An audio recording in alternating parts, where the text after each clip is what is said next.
my name is Joseph Carlson, and I am here with Avin Carroll, and this is episode 20 of The Grief of Politics. Avin, how you doing?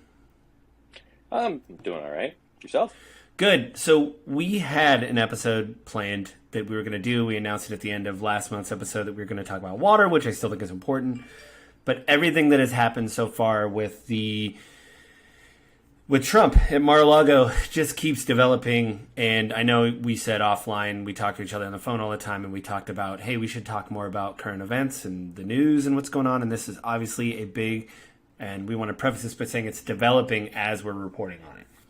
But we both talked for, an hour offline yesterday about various things. And this morning I text Avin in a panic because apparently, not in a panic, but I was like, whoa, apparently there are some people, armed Trump supporters outside an Arizona FBI office across the street. They have what appears to be like AR-15 style rifles, pistols, Trump flags. A few days ago in Ohio, a man shot a nail gun apparently at a field office there in Ohio and was involved in a high-speed chase and was finally killed by the FBI agents. So, Avin, you read some of these but couldn't read other ones. But really yesterday we actually talked about a lot of stuff, and I didn't ask you. We didn't have a lot of time to go into what do you think of, the whole Mar-a-Lago thing or whatever. Like, the raid and the... It's interesting to me. And the reason I say it's interesting to me is, one, as I've said it before, I don't think Trump's innocent. I keep seeing a lot of stuff in conservative media that talks about how this is a witch hunt. They're just trying to get him, and they hate him, and they're just, fabricating charges so they can prosecute him and keep him from running for president. And to some degree, I do think that, Democrats, progressive, basically anyone on the left side of the political spectrum does not want Trump to run for office and become president again. However, I also don't think that he's innocent. I think that he is really well lawyered and has defended himself very well. And we have known who he was since well before he was president. As I talked to you about before, there's a reason his nickname used to be Teflon Don. Yeah. There's a reason he was sued as many times as he was. Mm-hmm. And he did a very good job before and now of deflecting blame and responsibility to other people. Mm-hmm. He's very good at it. So this raid doesn't honestly surprise me. It wasn't anything that I was shocked about, any way, shape, or form. I do think there's a great irony that they're going to probably go after him with the Espionage Act, which he himself strengthened as president in his attempts to go after Hillary Clinton. So, we'll see what comes out of it. I will not be surprised if there's, some really interesting stuff that comes out of it. I also wouldn't be surprised if it sort of fizzles and ends up DOA. Because almost every attempt they've made to come after former President Trump, has ended with, like, we've got this bombshell, and the bombshell comes out, and it's like, I will say, I see where you're coming from, but I think this is slightly different, because I remember during all of the things that were going on during his presidency with the impeachments, there was a lot of legal people saying, the president is shielded from prosecution for whatever. If even I don't like Trump, I do understand a sitting president having to do his job and not being involved with legal problems. But I think now that he is a private citizen, former government employee, literally. I don't think he's going to have those type of legal protections that he used to have. And two, there was reports coming out while he was president that many lawyers that work for him in the private sector, they talk and they were kind of like, you don't really want to work with him because one, he doesn't listen, and he literally waits till last minute to pay you if the money comes at all. And so now he's in a predicament which he is lawyered up, but I think that I don't know. I think it is a different thing, and I think like we talked on the phone and you just mentioned, he did make this Espionage Act worse. If there's a way to connect that to the files that he had, that is troubling. I don't know if he's going to serve any time, but I will say that I don't think the FBI is flawless, obviously, and there probably needs to be some kind of reckoning there with, various things come out over the years. I did hear former FBI agent Peter Strokes, who was way involved with the Hillary Clinton thing, I think left the agency, but he was being interviewed in CNN today, and he said that, while they were investigating Hillary Clinton in the email thing and doing due diligence, no Republican raised a finger and said you were overreaching. He goes, we executed several search warrants into her email servers, and not one Republican stepped forward and said, you guys are overreaching, And he said, so for them now to turn around and say this is, a breach of whatever, they're saying, get ready for war, arm up, stuff like that. That's one of the rhetoric that the Ohio man said, I guess, on his social media, so it's like, this kind of stuff leads to violence, and especially with the group of politics, like, that man is dead. And, there's not a lot of facts about it, but I imagine he had a family. Like, I don't know. I think this is really dangerous. Like, no matter what, I have problems with the FBI. Like, I don't want to see anybody get hurt or, and again, they didn't wake up one morning and just decide to go to Mar-a-Lago and start going through Trump's stuff. Like, they had to present evidence to a judge. The judge had to read the evidence, and say, oh, this is pretty important. And I just want to point out, I'm actually following up on that because we picked up on this news this morning and haven't dug into it a whole lot. One of the things we talked about pre-show was who was the judge? Was it a Trump appointee? And it turns out that the judge that approved it actually was like a fallback because the judge that was on duty to make these approvals wasn't available, so they gave it to this other judge who did deem that there was probable cause of the crime. Just finding it interesting. I haven't dug much deeper than that, but I did want to say it. Yeah, it was another judge, so obviously he's going to follow the same protocols as their first choice, basically. I don't know. I just want to say, I don't think,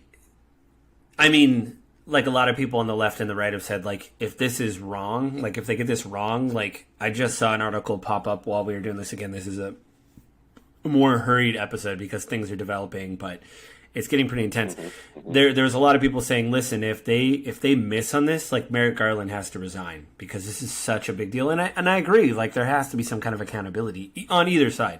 If the FBI fumbled it, there's got to be some kind of accountability. If Trump is found guilty of the Espionage Act and they can prove, and to say Trump's not a paperwork guy, I don't know.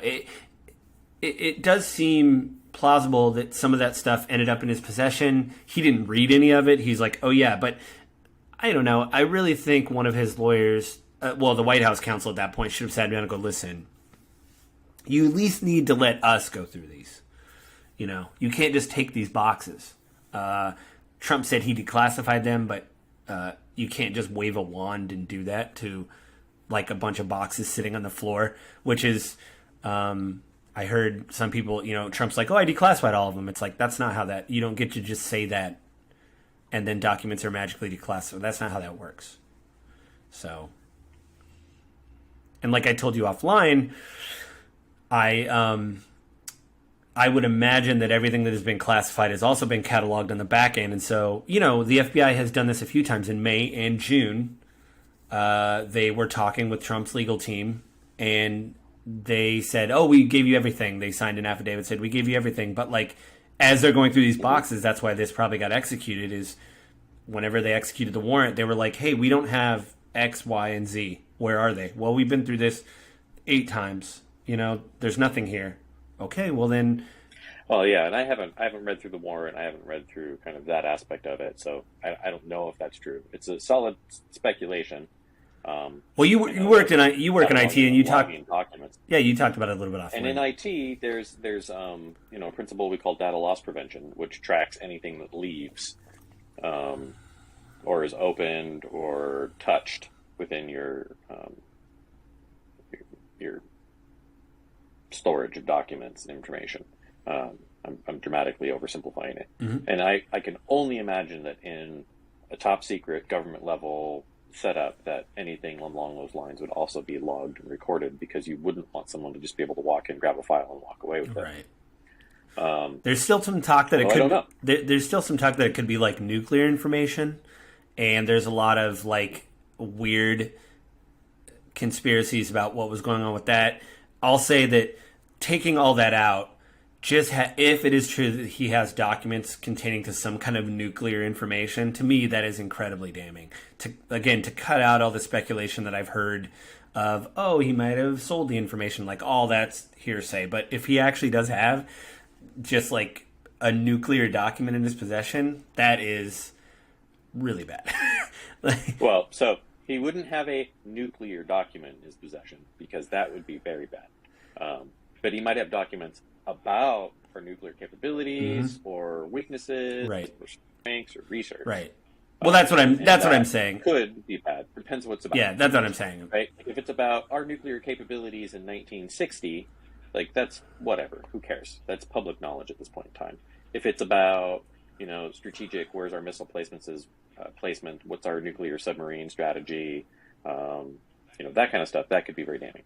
The word nuclear is very weighty, and it carries a lot of power. It really depends on what it's about. Yeah, I mean, that's true, but I mean, at the end of the day, I'm not going on the speculation that he may sell them. Like, that's all. I don't want to get into that. But what I'm saying is, especially since he did report they've broken into my safe, which I don't think they broke into it. I think they were standing there going, what's the code? Open it. We have a warrant. Open your safe. And then he opened his safe, and then, well, he wasn't there. But anyway. Or his aide or whomever it might be. And maybe they didn't have the code. Maybe they had to cut it open. I don't know. Not even Trump, but that's got to be pretty... Right? Like, they have access to it. That, regardless who it is, if it's Trump or whoever, I imagine as an agent, that's got to be kind of gratifying when you have this executed search warrant to do that, and you're like, yeah, cut it open. Like, you get that moment of, like, do it. Yeah, I don't know. I just... Yeah. I don't want to... Again, I don't want to be too hyperbolic. Some of this stuff is obviously still developing, like we've said. But I do hope... I guess I just want something to happen, because I do think the problems I've had with Trump, it's been brought up several times, and I agree, even on the left, they're like, well, this is dumb. This isn't far enough, or like, we don't have enough evidence, or, even on the left, and especially on the right, people are like, you're overreaching, you can't impeach him, this whole Ukraine thing, like all that stuff. But like, if this is something that they connect, it seems like now they have a literal paper trail, if they can somehow connect that to him and him getting, like, that is pretty nuts. So, well, you and I had talked about too earlier in the week after the raid. Had a conversation too about people that are beginning to distance themselves, or being encouraged to keep quiet and keep themselves distanced, because this is one where there actually is a good chance he could get prosecuted. Right. One of his attorneys, I read an article this week, one of his attorneys had advised him, like, hey, if you want this to all go away, you just need to go out publicly and announce that you're not running for president in 2024. The speculation on her end, of course, being, or the belief on her end being, that this is all really just to keep him from running for president, and if he announces he's not going to, that everyone will back off. I don't know if that's true or not. I think there's a lot of animosity towards Trump. I think that people are going to push through anyway. Yeah. That seems like a stretch. And we still have a lot of investigation and stuff going on with January 6th committees. I think when the weekend started, there was 4 things brought up. I think 4 investigations. One is from New York AG about his tax problems, because to get loans, he would lie about the value of his properties, and he already had a deposition. Apparently, he pleaded the fifth hundreds of times. He only answered one question, which was his name, and then read a statement at the end about how he was, because his family may be persecuted, he doesn't want to incriminate himself, even though there's been several sizzle reels of him saying if you plead the fifth, you're guilty. He said that several times at rallies. Those are floating around. You can go find those pretty easy. The other investigation is the Mar-a-Lago raid. So obviously that's, whatever. The third one is the one that I think is the most damning out of the January 6th hearings. A lot of, even on the left, they're like, oh, this is all spectacle. What is this going to... Even some people that I respect in media, I'm like, you guys really need to start watching this, because there's a problem in Georgia right now with, apparently he was involved in a meeting about getting fake electors in the system to basically certify the election for him and not Joe Biden.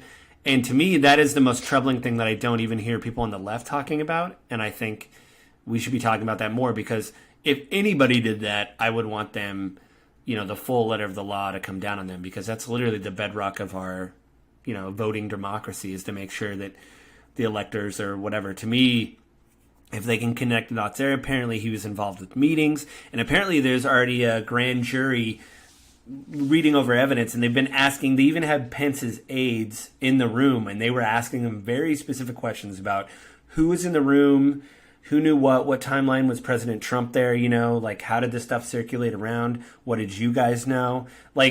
To be at that level and have Pence and his aides. And the fourth one that I heard, I believe there's still some defamation suits going on with some women that allegedly he sexually harassed back in the day. There was 12 women originally, and I think there's still some stuff going on with that. So I don't think those have been resolved. So I will say, no matter what I think about Obama or Clinton, that's a lot of lawsuits.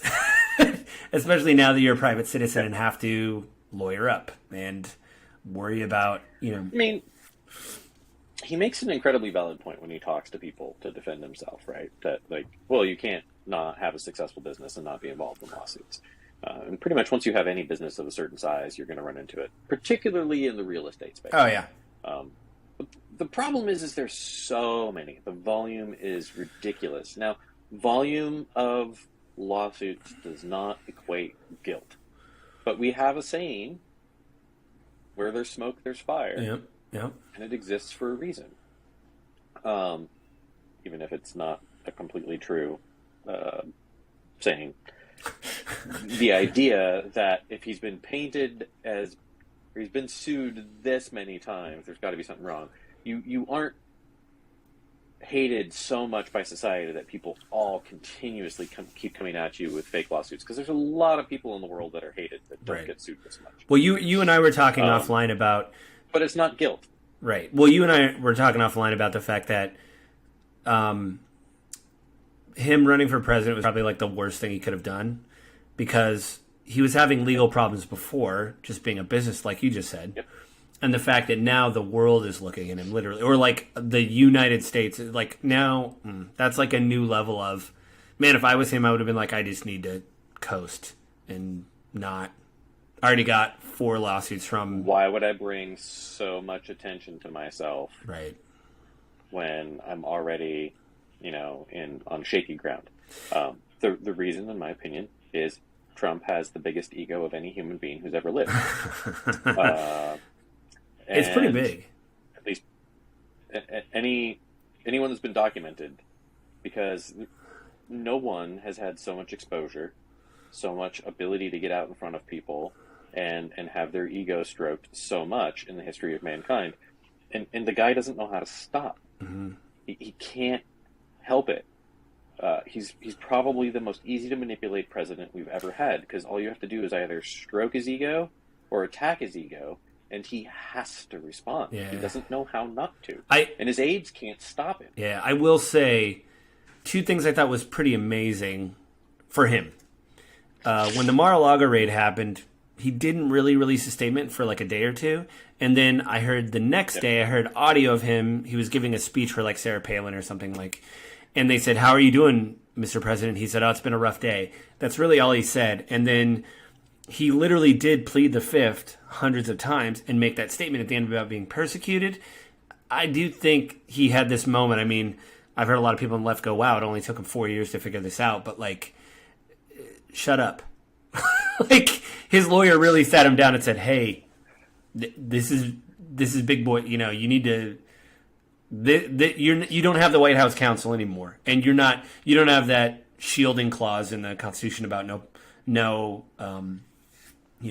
litigation. Like this is all you now." So, and I thought that was pretty crazy. He did make a statement about Obama had 30 million classified documents that he took home with him. He just throws a number out there. A lot of like I don't know if Obama did, but I don't think he had 30 million. If he did have some, and I'm sure no matter what. He also made a statement about if I read the quote correctly, like everyone takes work home with them or something like that. And I'm like, but you're the president. Your home is the White House, so you're you can just have them out of the White House. Yeah, you can literally just get them in the Oval Office and read them there, and then give them to an aide, and then say, or the proper whoever, and say, I'm going to go to the residence, and I'm not bringing this stuff to the residence. Right. Like there's no need for him to take it to his other properties. Mm-hmm. But I mean, I could also see other presidents and other people having taken the documents, and easily see that other presidents wouldn't pursue anything about it. Well, I do know that I think Bush, I read, was a former president who still got CIA briefs. But to me, that isn't classified. That's all declassified stuff that they're like... Bush Sr. Yeah. So it's like, to me, that was like not classified stuff. It was just... It's not declassified. It's still classified information. Oh. Well, I mean, he probably still had clearance. Once you are a president, you have the right to continue to receive your CIA briefings. Yeah. And if I remember correctly, Bush Sr., who was the one that did it, had been a super high level person within the CIA already. I heard he was the first civilian to get the head job at one of the head offices of CIA, because everybody else had been like former military, and he was a civilian and got the job. Yeah, I heard. Yeah, so it was my understanding that he was already really closely connected to the CIA, so I'm not surprised he continued. Yeah, he probably just called Bob down at the CIA. Was like, "Hey, send those over my way," and they're like, "Yeah, of course." The CIA briefings, though, are different than taking other private, secret government documents home. And the reason it is damaging, the reason that exists is because that information can leak. Yeah. And information can be stolen. If it's not properly tracked and recorded where it's at, you could die and pass away. It's saved in a safe somewhere. At some point, someone gets into it and finds out all kinds of secret government information. Even if it's not nuclear, it could be, other secret information about military raids or support of other things going on that isn't public knowledge, that shouldn't be public knowledge, that can be very damning to national security. So, yeah, I understand. I still think it's sort of grasping at straws to find something. I definitely do think that he's in a really bad situation. I disagree. Really, honestly, get in trouble. I disagree, just because the amount of legality they had to grasp at straws, like the fact that they had to issue a warrant, the judge had to read the warrant, Merrick Garland had to sign off on it. Like, that isn't them. Again, that's not them waking up in the morning going, "Let's go to Merrick." Like, they had to hit a certain and they correct and they know too. Like, I heard the rumors of "Oh, we didn't think this was going to be a big deal," but I think there was some people there going, "Hey, this isn't just Joe Carlson in Washington State. This is the former president. We need to make sure that we do this by the book." There's also a report that maybe one of his Secret Service members is like a mole, because apparently the FBI agents knew exactly where to go, and that's part of... Because the affidavit, I don't think one of the documents they don't have to... that is still sealed. I think it's the level of what they're going after. Like, they could say what they can take, but they haven't unsealed. Anyway, since they were so specific, the safe is here, this is here, they're like, we have a feeling that, one of his... Which, if... Someone internal has been leaking information. Yeah, I read about that too. Which I think is... And that's probably Trump's biggest concern at the moment, is who's leaking what and what do they know. Strangely enough, I read that he was asking people if they thought there was a mole. After the raid. Let me ask you something, Evan. If you and I are a mole, or I'm a mole and I'm working for you, and you go, "Hey, do you think we got a mole?" I'm gonna be like, "No, there's no mole. Do you want me to get you a frappuccino?" Like, what? What do you? I don't know. I'd be the opposite about it. I'd be like, yeah, definitely. Someone knows where it's at. We got to figure out who it is. Like, I'd want to keep the trust and keep them off my back. Plus, Trump is paranoid, so yeah, I'd want to stroke that part of his personality. Yeah, I will say, if that is true, there was this talk, I know, leading up to January 6th, that like, oh, is there people still loyal to Trump? Are they going to like lock the White House down and not let him leave? Is this going to be like an armed situation? And to have it swing the other way where someone's like, I don't like what's going on. And them seeing him move, like, to me, that if that is true, that is worse, because if they're seeing him move documents around and being Secret Service, if it is Secret Service, and they've been with him this long and are seeing the movement of these documents, and they get to the level where, like, I need to call somebody. You know what I mean? Like, to me, that is more telling. Because that's something where that person is like, I don't want to be wrong about this, But if... Nah, it wasn't Secret Service. It was probably someone that he's actually, like, politically really close to, like Giuliani. There was talk that it was, like, maybe one of his kids. But then, I don't know. I don't know if that's true, because I think they're dyed in the wool. There's no way they would go. Unless they thought it was so criminal that they're like, I want absolutely no part of this. Like, even they have a red line that they did not want to cross, where they're like, whatever you're doing with these, I don't want a part of it. Maybe they want a CYA, It could easily be like, hey, I'm gonna come out of this as looking like the good guy. I don't want to be like going down with the shit. Yeah. Like, maybe they already think that there's enough stuff out there to take their dad down and they want to separate it. I would be surprised if it was one of his kids. I'd be shocked. Then again, I wouldn't, because it's Trump. And there's nothing shocking about Trump. Yeah. Right? Like, the guy can talk about killing people in the street and not getting in trouble about it, and then not get in trouble about it. The guy can be recorded talking about sexual assault, even though he never... Well, we don't know for sure. He didn't act on it, because there's a lot of accusations. But even though that he's never... didn't act on that particular incident that he's on tape about, right? Like, he's openly discussed that he did sexually assault someone. And, yeah. I mean, there's tape. But, it's locker room talk. Which did you... So when that all came out, did you read... There was sports people, like basketball stars and stuff, going, I don't know, I don't think he's ever been in a locker room, because we just talk about Gold Bond medicated powder in, like, the game. You know what I mean? Like, we talk about... That was rough. And, oh, man, yeah, no, don't use this brand. Use this, like, oh, lotion? Yeah, like, you know what I mean? Like, that's what we talk about in the locker room. Like, no, I did not hear that. Yes, I do believe it. Yeah. It's just, I don't like Trump. I don't think he is as vile as people make him out to be. I think he's a bumbling buffoon. I think he has a massive ego. I feel like when he was president, he was manipulated into doing a lot of stuff as president, like signing bills and endorsing stuff by the people around him, because they were very good at making him think it was his idea and getting them to approve their own pet projects. Yeah, I mean, he was a guy... They were able to manipulate and use his crowd. Like, his followers, his base are so loyal and so committed to him that, I think anyone that figures out that, hey, if I stroke his ego the right way, I can get what I want. I think a lot of people glommed onto that. Yeah. And I just want to bring this back to the actual grief part. I think the GOP especially really needs to turn down their rhetoric, because all these people are Marjorie Taylor Greene. Like, all these people are like, oh, it's time.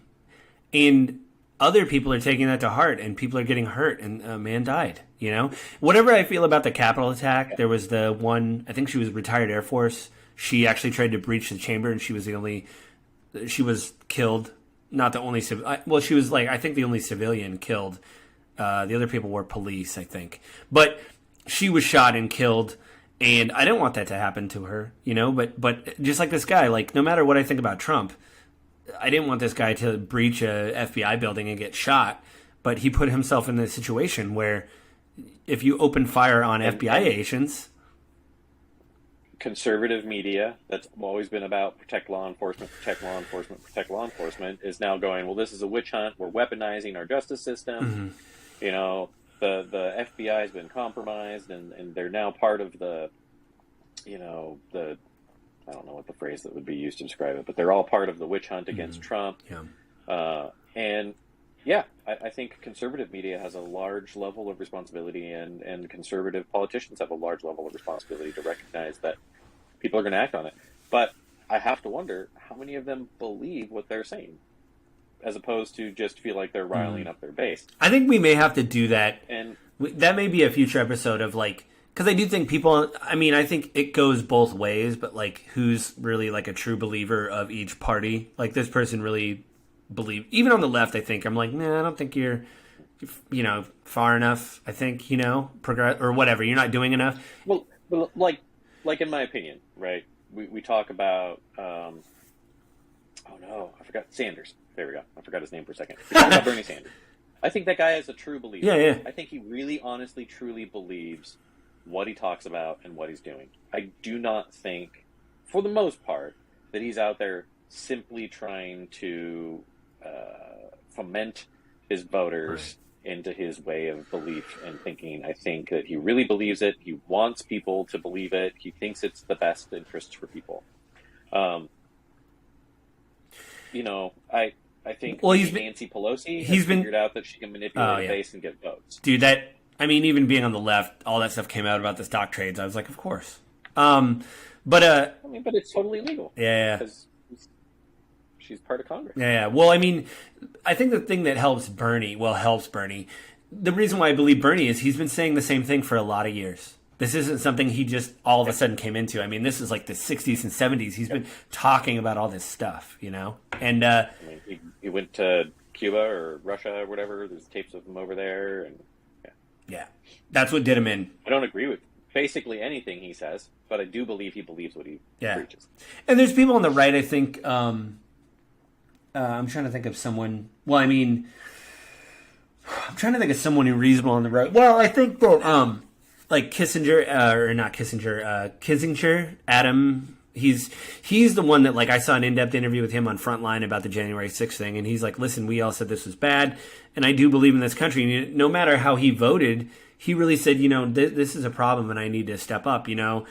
Even, I'll say Mitch McConnell, I think he's pretty vile, but I think he believes in, this is what we're doing, we're going to stick to it. Well, I mean, there is that thing, too, about there.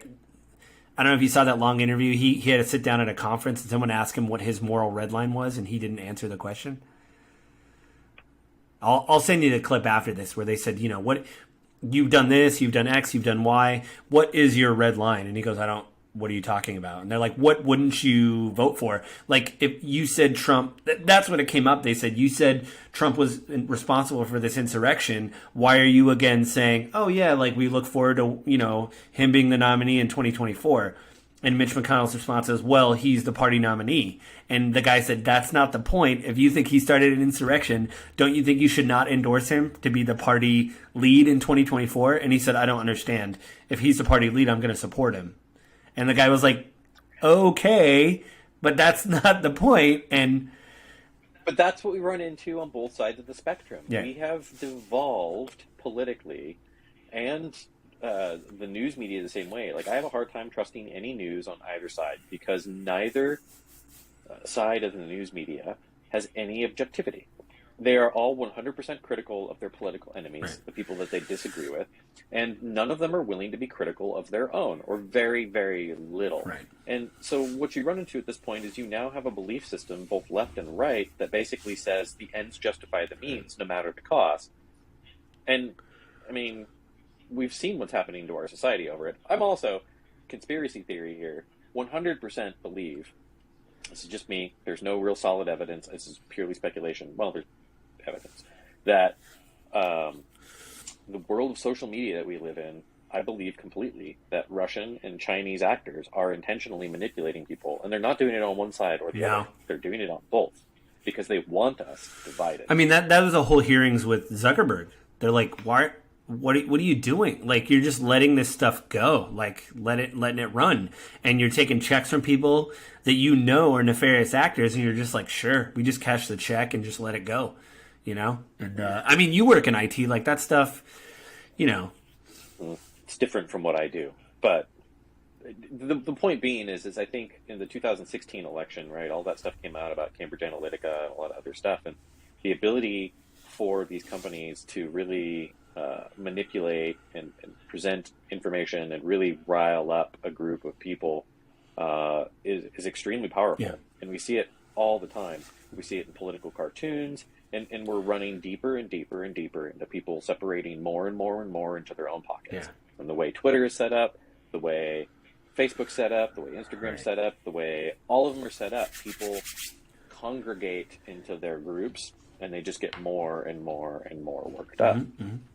And cooperation, understanding, discussion is getting worse and worse and worse. And I personally think that this is Chinese, Russian, maybe North Korean. I don't even want to call them hacking groups because it's not hacking. No. Like, they've got full access to these systems to do it. I think they're putting the information out. They're getting access into these groups, presenting themselves, getting into Facebook groups, getting into Telegram groups, and then spreading this misinformation or these speculations that are just believable enough that people latch onto them, and then Well, that's what it is. it Like, becomes true. I mean, you and I, like, I don't go on Facebook as much as I used to, but like, just a scroll of your feed at Facebook, you're like, what is this? What is this? You know, like, And right now, I'm seeing a lot from my conservative friends about how this is all just a witch hunt, and like, why aren't we going after Hillary? Why aren't we going after go after her. I don't care. Ghislaine Maxwell? Like, how come this is what we're after? Trump didn't do anything wrong.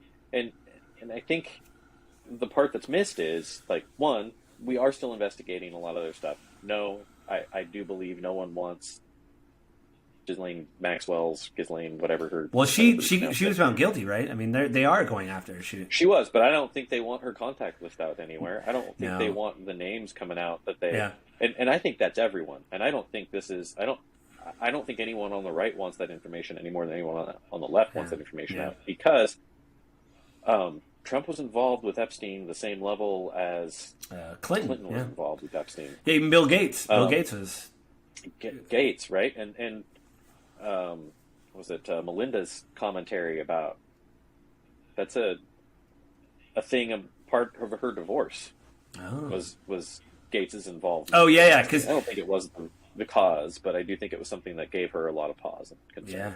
Yeah. Well, I mean, And so yeah, go ahead. Yeah. Well, I this will probably be a little bit shorter episode because again, this is a whatever this is a story. I think you and I are on the same page. They executed the warrant. I want to see where the evidence goes. If it is found that he has classified documents that he should not have, which it sounds like all of them that have not, then I think the full letter of their law should be, should be brought against him. I think is what it is. So, well, and I'm a very firm believer in that no one is above the law. I'm not even a fan of the constitutional protection of a president from prosecution, right? Like, I think anyone should be open to it. Yes, there are places where maybe it needs to be protected, like in a time of war, but very, very limited. Yeah. I really honestly think it needs to be limited, and if he broke the law, he needs to be prosecuted. yeah. If he changed the law for the punishment to be more strict, that's on him. You know what? Better. I understand what he's thinking about, and I kind of agree with him. The idea that I didn't even know it was a misdemeanor. It's like, wait, you can just have classified documents and be like, pay a fine and slap on the wrist. So I do kind of agree with him where he's like, we need to make this, more stringent. Little did he know that was going to happen. So, and the reality of it is, right, like where I was going, why I say I think this is sort of grabbing at straws. I do think that if they find it, he broke the law and he should be punished for it. However, the reason I say it's grabbing at straws is I would wager every American president has probably kept some form of documentation. yeah. And probably has some form of information in their possession that would fall under this particular category.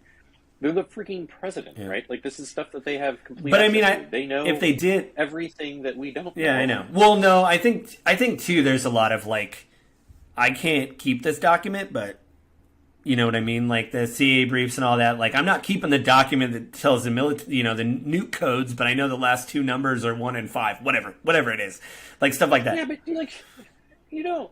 I mean, admitting you would like to think that these guys are great about getting that stuff back, but I would wager basically every president that we've ever had has probably kept some form of document. Now, maybe not in bulk, maybe not in mass, and most of them would probably turn it back over. Or go, because that's one thing they haven't been reporting if this happened with any other presidents before. Of like, oh yeah, it's going to take a month. You got to give this back. Oh crap, I have this one box in the back of my closet. I forgot. Here you go.